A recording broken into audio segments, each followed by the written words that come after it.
we are so happy to have Emanuela with us today. Nous sommes vraiment contents d'avoir Emanuela avec nous aujourd'hui.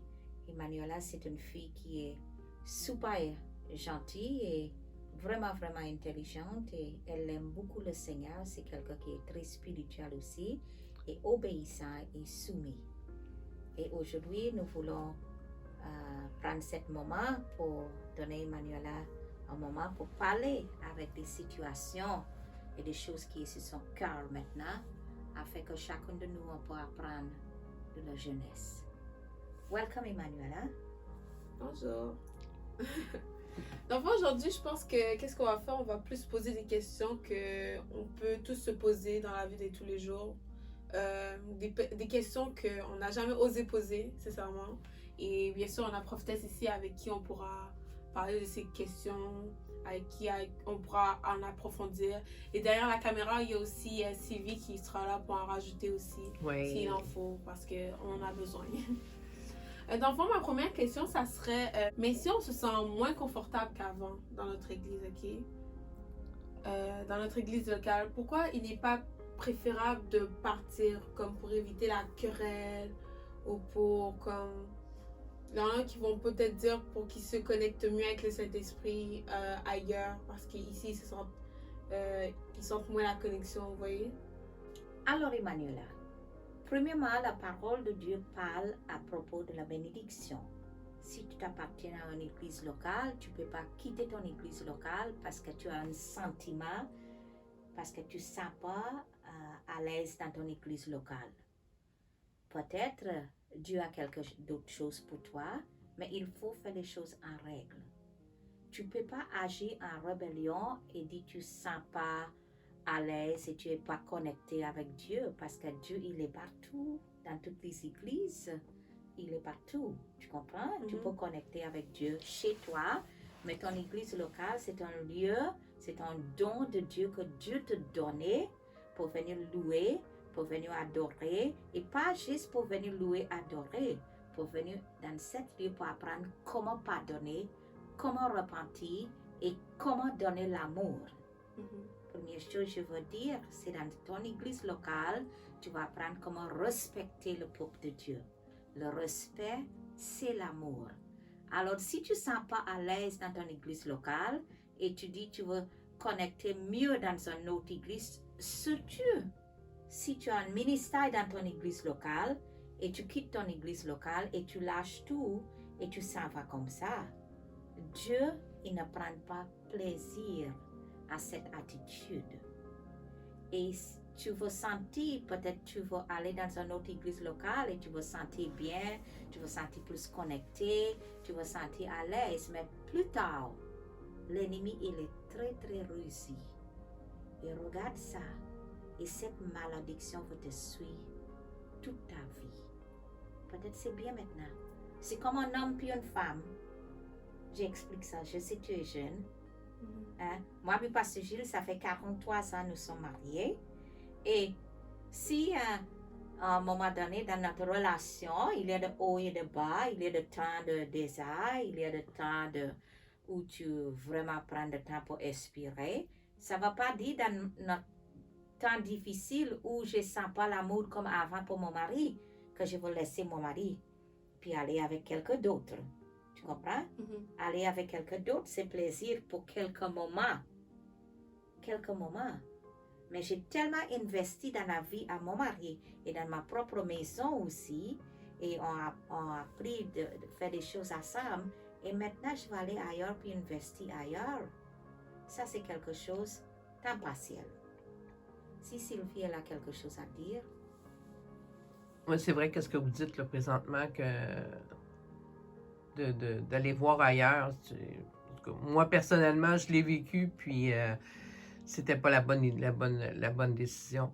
Mais pour revenir à ta question, s'il y a des gens, des fois, qui ont envie de quitter, c'est important de le faire correctement aussi, si vraiment, il faut qu'ils aillent voir leur pasteur. Parce qu'il y a toujours de l'aide aussi qu'on peut avoir auprès des pasteurs, dépendant de... Parce que c'est important de s'exprimer, c'est important de dire les choses. Ça, c'est important d'être transparent avec nos pasteurs. Puis justement, si des fois tu il y a des choses que tu files pas bien, mais tu prends un temps, puis tu vas voir ton pasteur, puis tu peux discuter, avoir des relations d'aide qu'on appelle, là. Tu peux avoir des relations d'aide, puis qui peut t'aider, mais aussi t'as tellement de situations que tu peux avoir, des fois, tu as le goût de partir, mais c'est pas ça qu'il faut faire. C'est comme, on se donnait l'exemple tantôt pour, justement, pour la famille, comme que prophétesse a dit, dans les relations, de partir d'un à l'autre, mais ça revient toujours au même. Parce que on a besoin de grandir, on a besoin de maturer. La relation même a besoin de grandir. Comme ta relation avec le Seigneur, ça a besoin de grandir, de maturer. Puis tous les éléments d'une famille, c'est d'être ensemble, puis c'est de supporter, de s'aider, de s'aimer. Oui, des fois on saillit, mais je veux dire, c'est pour ça tantôt quand on parlait, c'est toujours de se référer au Saint-Esprit. Puis, même s'il y a des conflits, comme on a discuté avant, on a parlé des conflits par rapport à, comme moi, ça m'est arrivé déjà avoir un conflit avec Pasteur Casey, mais j'étais très, très, très, très, très, très fâchée, mais j'ai demandé au Seigneur qu'il vienne vraiment régler ça dans mon cœur, tu sais, puis c'était moi, c'est moi qui devais régler ça, c'est moi qui devais, c'était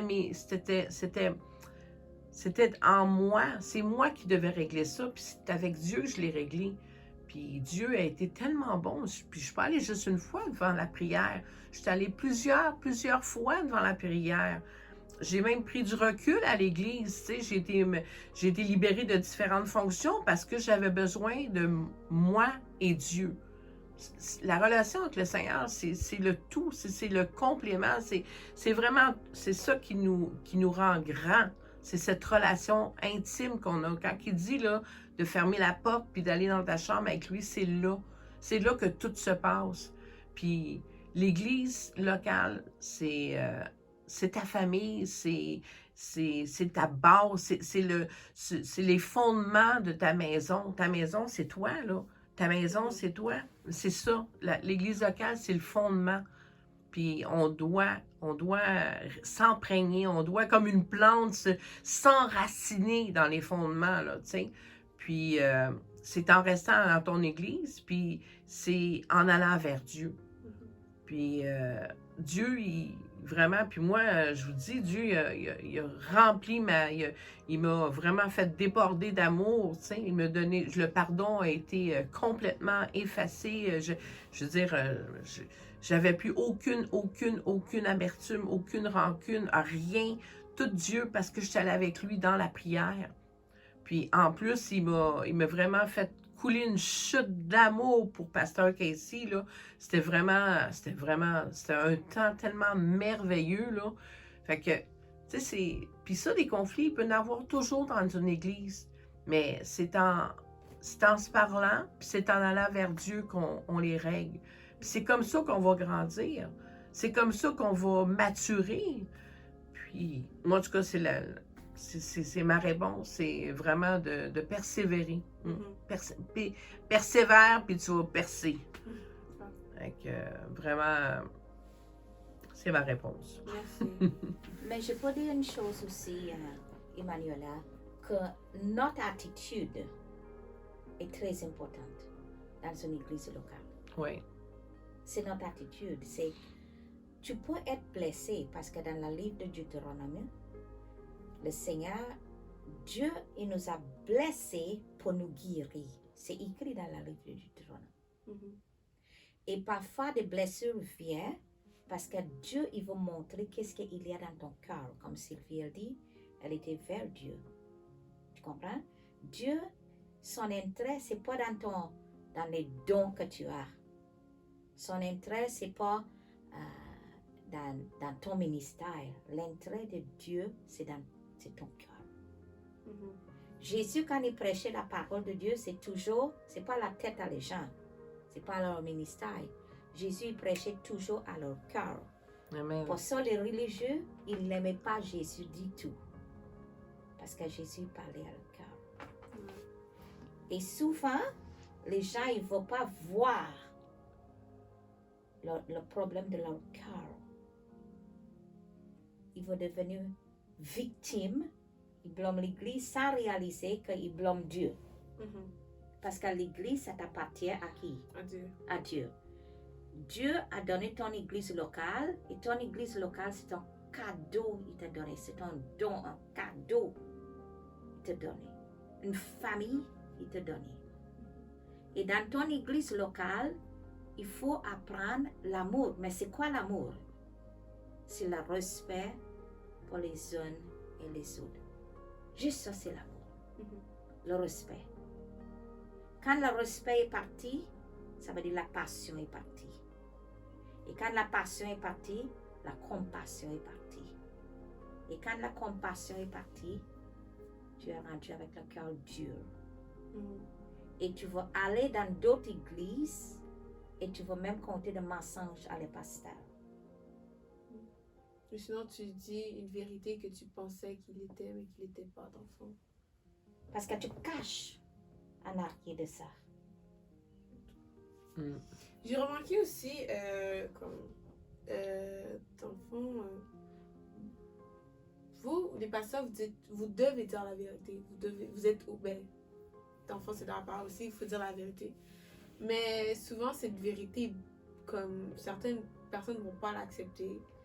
Et j'ai remarqué que beaucoup de personnes vont être fâchées à propos de qu'est-ce que vous leur dites, même en cachette, comme vous leur dites à eux secrètement, pour pas que ça, que ça soit plus, pour que ça soit plus concret. Mais dans le fond, j'ai juste remarqué qu'il y a beaucoup de personnes qui vont être fâchées par qu'est-ce que vous allez dire. Et je trouve que c'est vraiment quelque chose de pas sain pour de vrai, parce que comme vous nous apprenez toujours que la vérité doit être dite, que c'est qu'est-ce qui va nous faire grandir, bien sûr, que si vous n'êtes pas capable d'accepter la vérité ou la parole de Dieu telle qu'elle, Dieu ne pourra pas agir dans vos vies. Dans le fond, je crois que quand vous dites la vérité, vous dites qu'est-ce que Dieu veut qu'on change dans nos vies, qu'est-ce qui ne va pas dans nos vies. Et malheureusement, beaucoup de personnes ne vont pas accepter cette vérité parce qu'ils vont juste penser que c'est pour leur faire du mal que vous dites ça. Ou sinon, ils vont juste faire ça parce qu'ils veulent faire qu'est-ce qu'ils veulent à leur façon. En sachant que notre vie, dans la vie, on peut pas faire tout ce qu'on veut, on peut pas faire tout par ce qu'on veut, parce qu'il y a la parole. Si tu suis pas comme la parole est là pour nous guider, alors c'est la preuve qu'on peut pas faire tout ce qu'on veut, tout ce qu'on pense qui. Dans le fond, je sais juste qu'on peut pas faire n'importe quoi, avec n'importe qui, n'importe comment surtout. Et malheureusement, je trouve que vous êtes vraiment. Vous faites vraiment, comme on peut dire, blessé d'une certaine façon, je sais pas comment. Vous vous faites blesser comme par des personnes qui quittent, parce que ouais, quand quelque part, ça fait du mal à beaucoup de personnes. Malheureusement, quand on part, faut penser à soi-même aussi, mais il faut surtout penser à Dieu. Il faut savoir si Dieu, c'était le choix qu'il voulait pour vous. Exact. Dans le fond, il ne faut jamais partir par la colère pour qu'est-ce que vous dites. Faut jamais partir par La fuite aussi, là. Ouais, le fait qu'on La rébellion. Mm. Ouais. Dans le fond, il faut quitter avec cet esprit. On dit pas que quitter, vous n'avez pas le droit de quitter. Dans le fond, on dit juste qu'il faut le faire comme Sylvie a dit, de la bonne façon, Oui. avec respect. Et Avec la bénédiction. ouais, la bénédiction, c'est ça qu'il faut. Dans le fond, on a besoin de parler, on a tous besoin de parler. Malheureusement, on ne parle pas assez à chacun avec les autres. On préfère parler aux autres que parler à la personne Exact. concernée. C'est important d'être transparent, autant avec nos pasteurs qu'avec nos frères et nos sœurs, là, tu sais. C'est comme nos amis. Ben, Tu veux exact, comme ton ami. ouais. Si ton ami fait quelque chose que tu n'aimes pas, si tu vas pas lui dire, Mm. Il faut continuer à faire ça. c'est ça. Et en plus, comme si ton ami va voir une personne que tu sais que ce n'est pas une bonne personne pour toi, pour elle, et qu'elle continue à voir cette personne-là et que tu lui dis pas, ça marche pas, comme c'est pas le rôle d'un ami, sinon t'es pas un ami, t'es juste genre là pour regarder, t'es juste une connaissance. Un ami, ça dit la vérité, comme prophétesse, ma pasteur, c'est mon ami, c'est ma famille, tu vois. C'est ça, Et elle exactement. me dit les choses. Elle me regarde et elle dit, et comme, tu sais, Manuela, c'est mieux ça que s'enfoncer dans le péché, tu vois, que s'enfoncer, sans même réaliser que ça va pas bien. Et en même temps, les patients sont là. Ce sont des bergers tout court. Mm. On est des brebis. C'est ça, on est des brebis? Non, c'est Ouais. des brebis. Non, nous On sommes est- des bergers, vous êtes des brebis. Ok, dans le fond, on est des brebis. Et là, on est là pour écouter qu'est-ce que le berger dit. On est là pour... ils sont là pour nous guider, pour nous Oui. aider à nous amener à the final. À notre destination, Ouais. notre destination finale. En tout cas, moi, je trouve que ça se fait pas. Comme vous faites blesser d'une certaine façon qu'il faut pas. Et, Parce qu'ils font beaucoup d'investissements dans chaque personne, Ouais. là, tu sais. Ils ont investi beaucoup dans différentes personnes, puis... tu sais, Parce que dans le bus, excusez-moi, tant que berger, c'est pour investir dans les autres. Et nous, devant Dieu, il faut rendre, comment tu dis ça en français? We have to give account unto the Lord, you know, for every one of you, you know. So, on doit rendre un compte oui, au Oui. Seigneur. Il doit rendre un compte au Seigneur. oui, pour chaque Mais brebis. chaque brebis, là, ils doivent... Ils n'ont pas le choix, c'est comme leur... C'est vraiment... Ils vont être jugés selon Dieu avec ça, là, Oui, pour c'est chaque triste. brebis. Ouais. Fait que c'est sûr que quand la brebis quitte l'Église, là, ça devient plus leur responsabilité. C'est pas ma responsabilité. C'est Tu ça. comprends? Et surtout quand une brebis quitte l'église et il influence les autres aussi pour quitter l'église. Par exemple, si quelqu'un téléphone Sylvie et dit je ne sens pas à l'aise à l'église Jésus, la lumière des nations, ça fait 8 ans je suis là, 10 ans, maintenant je ne sens pas à l'aise, je m'en vais. Il fait une influence sur Sylvie pour quitter l'église aussi. Ouais. Parce Mais- que Sylvie, ça peut arriver aussi qu'elle dit moi aussi je sens comme ça, puis ça fait un complot, puis pow! Tu comprends? C'est quand on dit « je me sens comme ça ». Souvent, qu'est-ce qui se sent comme ça? C'est l'âme. C'est non l'esprit qui est en toi, c'est l'âme. Mais je voulais dire aussi, Satan, c'est comme ça qu'il agit. Hein? Exactement. Il a emmené un tiers des anges avec lui. Là. C'est grave, là. Un tiers des anges, juste comment on dit ça, en bavardage. Là. Il a fait un complot. Mhm. Il disait c'est pas possible que Dieu agisse de même. Il est écrit dans la parole de Dieu. Fait que il a emmené un tiers des anges de Dieu avec lui sur la terre de cette façon-là, en parlant contre Dieu. Ah ouais. Imagine, tu vas au ciel et là, le Seigneur dit hey, j'ai parlé à ton pasteur pour qu'il vienne te parler et tu n'as pas écouté. Ça arrivait, pour Ah vrai. ouais? Mm. Et là, le Seigneur te dit tu m'as pas écouté? Non, moi, j'aimerais pas ça. Imagine, le Seigneur te dit Ouais. Parce tu m'as pas que écouté? tout qu'est-ce que nous on fait, comme moi et Pasteur Gilles, il ne veut jamais avoir une grande église. Mhm. Parce qu'il dit, je veux avoir un petit troupeau pour prendre soin. Et vous êtes témoin d'en prendre soin. Ouais, c'est plus facile de On d'en prendre investit soin dans chaque personne personnellement, ouais. parce qu'on veut chaque personne travailler avec le Seigneur. Mais le problème, c'est les gens, ils ne veulent pas travailler avec le Seigneur, ils veulent travailler pour le Seigneur. Et quand tu travailles pour le Seigneur, tu fais la chose que toi tu veux, Mhm. comme toi tu veux, et pas comme Dieu veut. Ouais. Tu comprends? Quand nous réalisons que nous travaillons avec le Seigneur, notre vie va changer. Mhm. Mais il y a les gens qui veulent toujours faire quelque chose pour le Seigneur. Tu veux quitter cette église, tu veux faire quelque chose pour le Seigneur, tu veux impliquer dans l'autre église. Tu comprends? Mhm. Tu comprends? Et ça continue comme ça. Tu comprends? Mais il fait pour le Seigneur, ils vont perdre leur temps. Regarde, après tout ce temps-là, certaines personnes étaient ici. Est-ce qu'ils ont gagné de temps? Ils ont perdu leur temps. Tu comprends? Mhm. Tu peux commencer quelque chose, puis tu dis tu fais pour Dieu, mais tu fais ça pour toi. Et tu peux dire tu fais avec passion, mais tu fais ça pas avec passion. Tu fais ça avec la passion de toi et pas la passion pour Dieu, avec Dieu. Il y a une très très grande différence. Tu comprends? J'ai remarqué que si tu n'es pas capable d'accepter la vérité que soit ton pasteur ou Dieu te donne, comment tu peux accepter que des choses que dehors des personnes vont dire, tu vois, qui vont sûrement être des mensonges même. C'est juste de belles paroles, Emmanuel. Satan has a lot of nice words. Belles Ça. paroles. Mais il faut toujours regarder le fruit en arrière de chaque parole. Ouais. La vérité rend plus fort, non? Oui. La vérité rend plus fort. Ça fait mal, mais ça rend plus fort. Mais quand Parce ça que fait tu mal, te c'est relèves, bon. je veux dire. Ouais. C'est bon. Mais parce c'est que- comme une sculpture, là. Tu sais, tu vas sculpter Ah, ah. tu vas sculpter, là, pour que tu sais, minutieusement, là, il y a des endroits, là, que, tu sais, tu vas sculpter, là, puis ça fait mal, là, mais ça va être parfait. L'œuvre que Dieu fait en nous, là, Mhm. c'est parfait. Ouais. tu sais. C'est pas l'église qui nous rend parfaits. L'église, c'est un lieu où Dieu nous a mis afin que lui peut travailler dans notre cœur. Mhm. Parce que comment il faut travailler dans ton cœur? Il faut que tu sois blessé. Ouais. Ouais. Si tu es toujours... Tu comprends? Mhm. Une tempête arrive, pouf, tu tombes. Puis il faut Ouais. savoir qui aller voir. Parce que, tu sais, quand tu es blessé, vers qui tu vas aller? Vers Dieu. Alors, regarde tous les prophètes, là, ils ont toutes les personnes, les personnages, là. Regarde Joseph, exemple. Mhm. Joseph, comment il a été blessé, il était choyé, là. Il était dans la maison de son père. Son père, il l'aimait, Joseph, puis là, il y avait des rêves, c'était wow, là, tu sais. Mais ses frères étaient tous jaloux. Ouais. Tous jaloux. Ils l'ont, hein, comment qu'ils Ils l'ont... l'ont trahi. Ils l'ont- c'est ça, tu sais, fait que...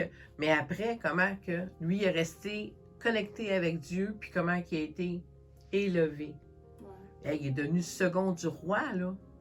Puis il n'a pas quitté la maison du roi, hein? Non! Il restait là. Tu sais, il aurait pu s'enfuir peut-être, là, tu sais. Il avait peut-être des moyens de s'enfuir. Non, il a subi. Il a subi, même s'il était... as-tu vu? Ça, c'est bon, ça, Pasteur Casey. Même si c'était pas sa faute, c'était la madame, là. Comment elle s'appelle? La femme de La Potiphar. femme de Potiphar. C'est elle qui a été méchante, là, avec lui, là. C'est elle qui a dit un mensonge sur lui, là. Il a accepté la punition. Il a été 2 ans en En prison. prison. Il a accepté la punition. Puis, mais il a fini. Comment il a fini? Il a fini Il grandiose. restait soumis. Oui. Mhm. Il restait soumis. Amen. Mais dans Mm. le fond, c'était mes questions. Yeah, mais Oui. c'est une super bonne question. Oui. Ouais. Parce que moi, je ne peux pas prêcher la parole pour faire plaisir à l'homme. Non. Je dois prêcher qu'est-ce que Dieu m'a dit. Dieu dit, c'est ça l'église et besoin va prêcher ça. Tu comprends? Je ne choisis pas mes prêches. Dieu dit, moi je vais devant le trône de Dieu. Et c'est lui qui le dit. Mhm. Parfois, il y a une situation à l'église. Et Dieu m'a dit prêcher de telle parole. Et moi, puis je chicane avec Dieu. J'ai dit, je veux vider l'église, Seigneur. C'est une situation présentement. Je veux vider l'église. Le Seigneur dit non. Je veux te bénir si tu m'écoutes. Mais quand l'église se vide, à la fin, on voit qui était là pour Dieu et qui était là pour Leur les ministère. Non, eux qui étaient là pour Dieu, parce que c'est ça que ma mère dit tout le temps. Ma mère dit, Emmanuela, moi quand je m'en vais à l'église, je m'en vais pas pour qui que ce soit. Pour qui que ce soit. Elle s'en va pas pour toi, pour prophétesse, elle va pas pour ses amis, elle va pas pour ses vies. Non, elle va pour Dieu. Et si Exact. Dieu l'a Exact. placé là, c'est pour une raison, je veux dire. Et c'est ça. Dans le fond, il faut juste fixer un but. Si on vient pas pour un but, ça marche pas. Si on Où est là il n'y a pas de but, c'est ça que je dis. Il y a l'abus. Il y a l'abus. En tout cas, faut être là pour un but et ça doit être Regarde, Dieu. j'ai écrit ça. Hein? You must know the law of purpose. Tu dois connaître la loi de le but. Ouais. Okay? Unless you know the purpose of a thing, you will neglect it. Si tu ne connais pas le but de quelque chose, tu vas négliger. Mhm. Okay? You will misuse it, Mhm. abuse it, or criticize it. Tu vas abuser ou tu vas critiquer parce que tu ne sais pas c'est quoi ton but dans ton église locale. Mhm. Tu vas critiquer, tu vas abuser. C'est fort, hein? Mhm. Parce que Dieu est au contrôle. Qu'importe qu'est-ce qui se passe dans ton église. Il peut avoir des grands déserts, il peut avoir des bouleversements, mais Dieu est au contrôle. Mhm. Tu sais, quand tu sais que c'est Dieu qui t'a mis à un endroit, Dieu est au contrôle. Mhm. Fait que, qu'importe, Dieu est au contrôle. Puis c'est ça, c'est d'aller voir Dieu, puis de continuer, tu sais. Comme vous autres, vous avez subi beaucoup, là, la jeunesse, là. Tu sais, mais t'es resté là. Dieu est au contrôle en toi. Mhm. tu Et sais. si tu regardes Emmanuela, Sylvie, les gens qui étaient en charge pour diriger la jeunesse, nous avons fait confiance. Mm. Pour diriger la jeunesse, c'est quelque chose de fragile. Hein. Mhm. On a fait confiance et quand même, il avait donné leur parole pour dire, il ne laisse pas tomber la jeunesse pour rien. Il ne laisse pas tomber la jeunesse. Et les personnes disent, mais comment je vais laisser tomber la jeunesse parce que je vais blesser tout le monde. Et on expliqué la cause de la jeunesse. Mais quand même, ils ont laissé tomber.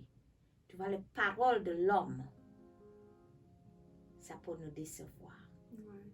Dans le fond, c'est comme si vous, il vous arrive quelque chose et vous décidez de laisser l'église, en fond. Oh! Ça marche plus, tu vois. Well, Emanuela, I want to thank you very much for being on this talk show today. Bien, Emmanuela, j'aimerais te remercier d'être venue à ce talk show. I was very blessed, and I'm sure that the people that is listening right now, they're very blessed. J'étais vraiment bénie et je suis sûre que plein d'autres personnes aussi vont être bénies d'avoir vu cette vidéo. Because we are talking about the truth today. Parce qu'on parlait de la vérité aujourd'hui. So we pray that every one of you, Alors nous prions qu'aujourd'hui, chacun d'entre vous, you would have a revelation vous allez avoir une révélation and a relationship et une relation very strong vraiment forte with the Holy Spirit. avec le Saint-Esprit. May God bless you all Que Dieu vous bénisse tous and see you next week. et on vous voit la semaine prochaine.